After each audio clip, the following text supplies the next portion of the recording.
Iglesia, una vez más, todos nuestros amigos y a todos nuestros conocidos, hermanos, camaradas de estas batallas espirituales que todos los días enfrentamos, nos unimos a la expansión del Evangelio que se ha hecho en los últimos días, en las últimas semanas, a través de las redes sociales como nunca antes.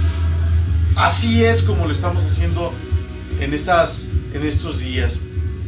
En esta Semana Santa, como nunca lo hemos visto, la gente se ha peleado entre el miedo a una enfermedad y el deseo de ser guardado para no tener problemas con su salud. Ayer en la tarde grabamos un video que hablaba un poco acerca de lo que fue las enseñanzas de las parábolas que Jesús enseñó en su última semana aquí en este mundo, antes de que fuera crucificado. Hablábamos un poquito acerca de la autoridad, hablábamos un poquito acerca de este fuerte sermón de Mateo capítulo número 23, y hablamos un poquito, tocamos un poquito acerca de lo que es el sermón o la enseñanza profética y escatológica por excelencia, la de Mateo capítulo número 24. Y es aquí, amigos, donde nosotros queremos enfatizar. Yo recuerdo hace muchos años, cuando conocí del Evangelio en la ciudad de Tijuana, la iglesia de la montaña, yo recuerdo que el sermón, la enseñanza bíblica, y no solamente la enseñanza bíblica desde los púlpitos, sino también la orientación personal y la tutoría espiritual que se nos daba a los que recién habíamos conocido a Cristo, era una enseñanza que se enfocaba en la venida de Cristo. Y por supuesto, si usted recordará las enseñanzas cruciales en el periodo de la iglesia primitiva y en el periodo de la iglesia apostólica, giraban alrededor de 4. Número 1, Cristo salva. Número 2, Cristo bautiza.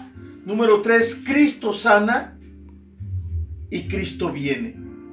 Era tan fuerte esta enseñanza, estaba tan marcada en la cosmovisión de los creyentes en la iglesia primitiva, que la historia nos dice que lo enseñaban tanto, lo anunciaban tanto, el fin del mundo, la venida segunda, la inminente venida, la parousia, le enseñaban tanto, que cuando Nerón quemó la parte horrible, más fea, más, no la más pobre, la más, la menos atractiva de Roma, culpó a los creyentes, porque ellos, los creyentes, en su cosmovisión estaba tan impregnada de la venida de Cristo y del juicio final, que esto le cayó a Nerón como anillo al dedo para decir: fueron los creyentes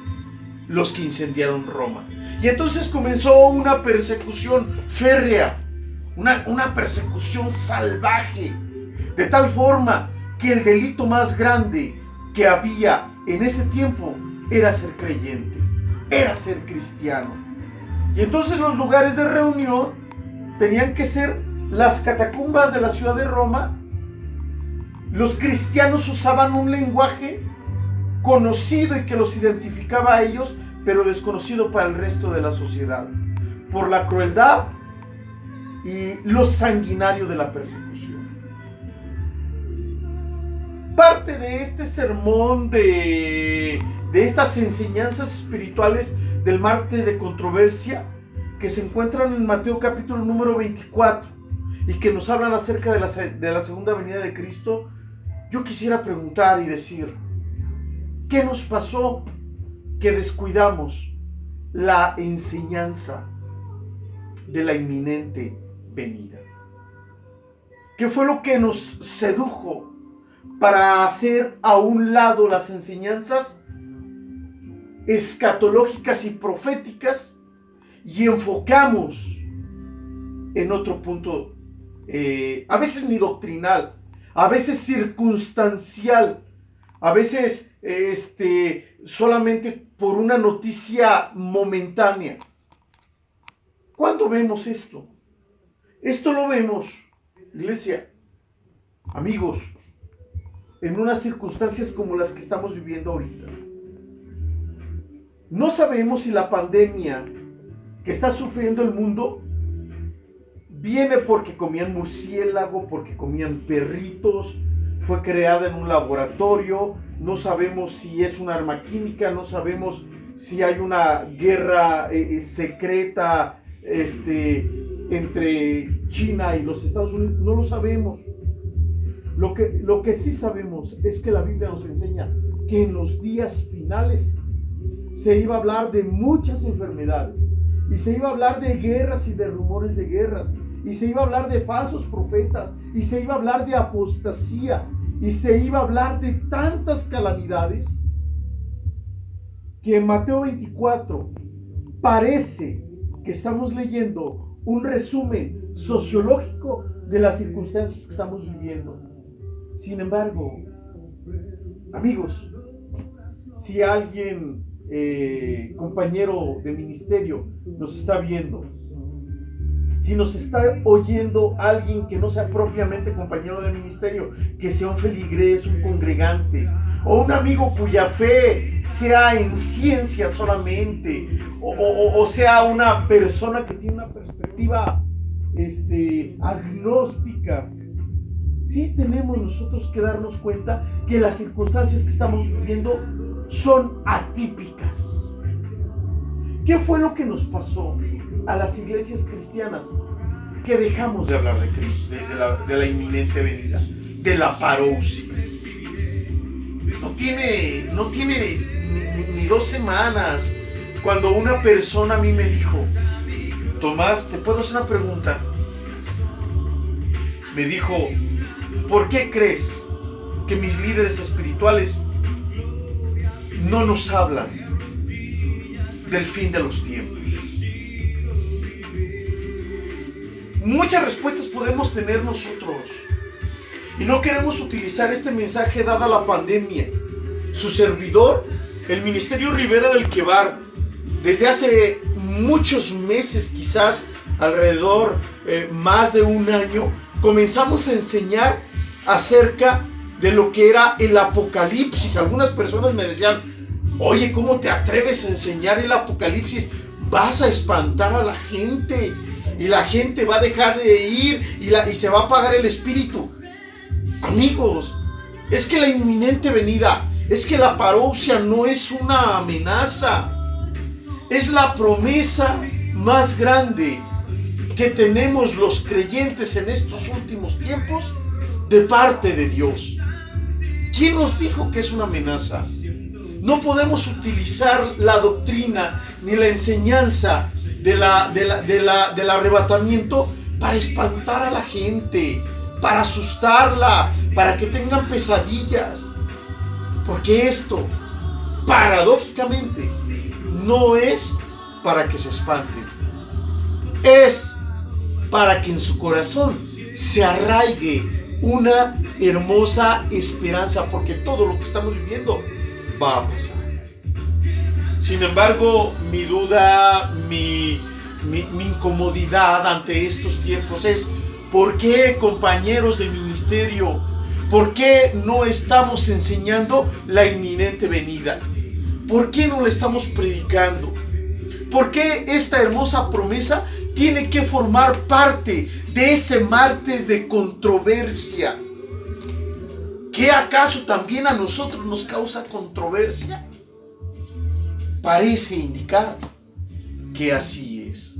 De tal forma que el arrebatamiento ya entró a esa fase de doctrinas en peligro de extinción, junto con otras, junto con otras muchas enseñanzas.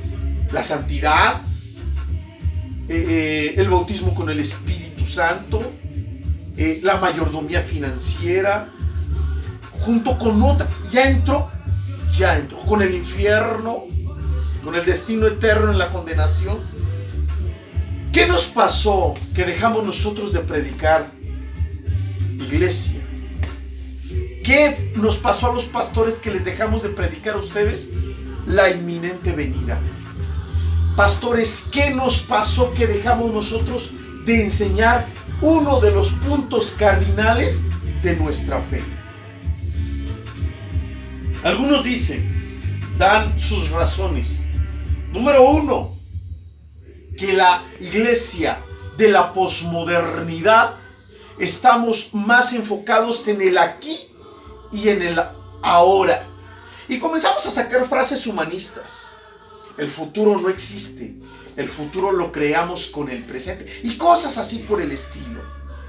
Déjeme decirle que si usted es de los que viven los sucesos proféticos, las catástrofes, los terremotos, y se va a la Biblia a buscar y a tratar de acomodar un texto bíblico a las circunstancias que estamos viviendo, está interpretando y está entendiendo mal las escrituras. Porque la Biblia nos dice que iba a haber pandemias. A lo mejor no utiliza ese término, utiliza el término enfermedad. Y la Biblia nos dice que iba a haber esto, y la Biblia nos enseña que habrían de suceder aquellas cosas. Entonces, ¿por qué tenemos que estudiar? ¿Por qué tenemos que estudiar los acontecimientos proféticos solamente cuando están sucediendo? Es nuestra responsabilidad advertir, enseñar lo que va a pasar. Pero estamos más enfocados en el aquí y en el ahora. Y entonces en ese aspecto hemos entrado al nivel del neopentecostalismo que dicen, declaramos esto aquí y ahora. Olvídese. Y podemos hacer una lista de muchos predicadores políticamente correctos, populares, que salen en televisión, que profetizan sobre gobiernos, sobre presidentes, sobre reinos, sobre naciones, y que nunca han hablado a esos gobiernos acerca del pecado. Siempre les han hablado que hoy, aquí y ahora, Dios te va a bendecir como nunca antes había bendecido a la nación por medio de tu mano. Y le dicen a un presidente, y le dicen al otro, y le dicen a un gobierno, y le dicen al otro, y le dicen a un alcalde, y le dicen al otro. Y la realidad es que cada día vamos socialmente de mal en peor. La corrupción de la moral es evidente a nuestros propios ojos. ¿Cómo nos hemos atrevido a profetizar y a predicar un reino aquí y ahora? ¿Y qué podemos decir de una teología de la prosperidad? Entonces tendríamos que recordar a aquel predicador famoso y políticamente correcto y muy popular y muy carismático, que lo siguen millones de personas, que decía: en la Jerusalén va a haber calles de oro. Yo no quiero el oro allá, yo quiero el oro aquí. ¿Qué nos pasó? ¿Cómo pudimos haber cambiado los puntos cardinales de la fe por una cultura consumista? ¿Cómo pudimos haber santificado el consumismo y el capitalismo a tal punto de que mis congregantes lo crean de esa manera? No tiene mucho tiempo que yo platiqué con una persona acerca del dinero como una herramienta, no como un fin, como un medio para extender el evangelio. Y esta persona me dijo: pues yo soy hijo del rey y mi padre es el dueño del oro y de la plata, y todo lo que yo quiera él me va a dar. Mentira. Dios no nos da lo que queremos ni lo que le pedimos. Dios está comprometido a darnos lo que nosotros necesitamos. Por eso el apóstol Pablo enseña en Romanos y dice: el que no escatimó a su propio Hijo, sino que lo entregó por todos nosotros, ¿cómo no nos dará junto con Él todas las cosas que necesitamos? Escuche bien, ¿qué necesitamos? No que pedimos, y menos en una actitud de capricho o de berrinche. La teología de la prosperidad. Y si hablamos del secularismo, la iglesia impregnada de secularismo, una iglesia en donde se cambió al Cristo que perdona pecados por el Cristo que satisface y que te lleva a una autorrealización. ¿Sabe cuál es la autorrealización? La autorrealización, según nos enseña la psicología, y no quiero apelar al secularismo, pero la autorrealización nos enseña la psicología, que es cuando yo hago el bien de mis semejantes por el puro deseo de que él o ella estén bien. Por eso el apóstol Pablo dice y enseña: es más bienaventurado dar que recibir. Esa es la autorrealización. No podemos nosotros explotar y enseñarles a nuestros maestros de seminarios, ni a nuestros maestros de discipulados locales, ni a nuestros maestros de escuela dominical. No les podemos enseñar a que conozcan el temperamento de sus alumnos para que los lleven a explotar su potencial, para que los lleven a encajar perfectamente y que trabajen ellos con competencias, para que si el muchacho es bueno para las matemáticas, enseñarle a que estudien las matemáticas. Si el muchacho es bueno para la biología o para la química, que estudien de esa manera. Iglesia, esa no es nuestra función. Nuestra función es enseñarle a mi hijo a que ame a Dios más de lo que me ama a mí. Mi función es enseñarle a mi hijo que ame a Dios más de lo que ama a su madre. Nuestro sueño, nuestro anhelo es que las esposas amen a Cristo más que a nosotros, y que nosotros los maridos podamos amar a Cristo más de lo que las amamos a ellas. ¿Qué nos pasó? Que hemos secularizado la misión de la iglesia. Cristo no fue crucificado para la satisfacción humana. Olvídese, lo mejor de tu vida está por venir. Olvídese, no es bíblico. ¿Ha escuchado aquel cantante muy popular que Dios usó mucho y que dice el eslogan de su iglesia: despertando el campeón que está en ti? La Biblia dice, iglesia, el que quiera vivir piadosamente en Cristo sufrirá persecución. No dice la Biblia que voy a despertar el campeón que hay en los adolescentes de mi congregación. Los adolescentes tienen que aprender a amar a Cristo, entregar su vida a Cristo, servir a Cristo. Y si hay potencial, hay competencia para la química, para la psicología, para la biología, para la educación física o las artes, en la escuela se encargarán de esto. Mi función pastoral será solamente encauzar a que cualquiera que sea su decisión de carrera, sirvan a Cristo en ese lugar y honren el nombre de Cristo. Pero no podemos nosotros despertar el campeón. San Juan nos enseña en una de sus cartas, dice: miren cuánto amor nos ha dado el Padre para que seamos llamados hijos de Dios. Por esto el mundo no nos conoce, porque no le conoce a Él. Pero imagínense nosotros cambiando el mensaje de la inminente venida, de la parousia, de la santidad, de la integridad, cambiándolo por un mensaje secular completamente. Y otra de las razones por las que no se enseña, Mateo capítulo 24, tomamos como base por el martes de controversia. Una de las razones por las que no se enseña es porque se ignora la doctrina de la venida. Y se confunde la venida de Cristo con el arrebatamiento, pretribulacionismo, postribulacionismo, a la mitad de la tribulación, qué sé yo. Iglesia, no podemos nosotros de ninguna manera estar decretando estar explotando al campeón que hay en él.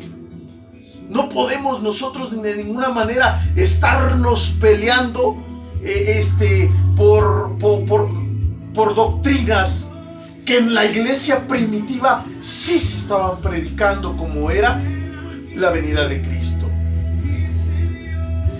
Qué paradójico, qué irónico, y créanmelo, hermanos, qué vergüenza que si usted abre YouTube, si usted abre el internet, hay decenas, si no es que centenas de páginas de personas que desconocen a la persona y a la obra de Jesucristo y que están hablando acerca de un control mundial, de un control mental, que están hablando acerca de pandemias, que están hablando acerca de los alimentos sintéticos que estamos consumiendo todos los días, de las hormonas que les inyectan a los animales para que pesen más y para que puedan los ganaderos o los centros comerciales vender y ganar más. No es posible que sigan hablando de mensajes subliminales y satánicos los que no son creyentes, cuando nosotros estamos despertando el campeón que está en nosotros. Eso debería, iglesia, hermanos, pastores, eso nos debería de dar vergüenza. ¿Por qué le voy a permitir a él que hable acerca de la venida de Cristo, cuando es mi responsabilidad como pastor, como profesor de instituto bíblico, como consejero, como tutor espiritual, enseñar acerca de estos tiempos y ocasiones que estamos viviendo? Por eso, hoy, iglesia, hoy no nos equivoquemos. Los días son difíciles. Que Cristo está con nosotros, es cierto. Que estamos viviendo tiempos económicos muy difíciles, sí es cierto. Pero de que Dios va a estar con nosotros, sí es muy cierto. De que Dios va a suplir todo lo que falte conforme a sus riquezas en gloria, sí es cierto. Porque esa promesa de que Dios va a suplir todo lo que falte conforme a sus riquezas en gloria, ahí está en Filipenses. Y el motivo principal en la carta de Filipenses es, iglesia, bendecir y darle promesa a aquellos que habían revivido y que habían tenido cuidado de las necesidades económicas en la vida del apóstol Pablo. Ahora, si alguien nunca fue fiel en su mayordomía y de pronto se viene una situación de recesión a nivel mundial, ¡ah, caray! Querida iglesia, mis amigos, mis hermanos, puede ocasionar polémica esto, pero allí sí, piénselo. Pero de que Dios va a estar con nosotros, sí va a estar con nosotros. De que es profético esto, y si es profético, ¿por qué no estamos hablando de la inminente venida? Es tiempo de rescatar estas doctrinas que han estado en peligro de extinción. Es tiempo de voltear al cielo y de entender que sabemos distinguir los tiempos. Cuando sopla el viento, cuando hay nubarrones, cuando está el cielo limpio, cuando decimos va a ser frío o hoy va a ser calor o parece que va a llover, ¿cómo no vamos a poder distinguir los tiempos proféticos que estamos viviendo? Así es, iglesia. Por eso hoy les invitamos a que nosotros retomemos esas enseñanzas espirituales que pueden trastornar completamente nuestra vida. He aquí yo vengo pronto y mi galardón conmigo para recompensar a cada uno según sea su obra. Amigos, desde la ribera del Quebar, desde la orilla de aquel río en Babilonia, en donde el profeta Ezequiel recibió las visiones y revelaciones que más adelante escribió en su libro, les saludamos, esperando que esta pequeña reflexión, en medio de tantos mensajes que hay en redes sociales, le pueda bendecir. Muchas gracias. Oramos por ustedes. Que Dios les bendiga.